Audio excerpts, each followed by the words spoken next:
I just want to make a very quick video about how to get a broken charger out of your iPad or iPhone. I remember this happened to me and I couldn't find anywhere online to see how to get it out. And the only video I found was when somebody put glue and then like took it out with glue or something like that. But I mean, it looked really confusing, but this worked in seconds. Get one of these. You can get a safety pin or you can get something like this. I bought this from the dollar store. It's like one of those little tacks. And all you do is put it in this way and you can literally just kind of, because this happened to my phone before, you just shimmy it out, and then it should come right out.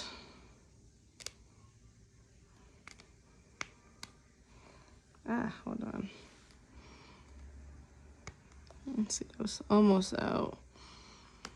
It's funny because I actually took it out earlier and I put it back in just to make this video. Oh shit, hold on.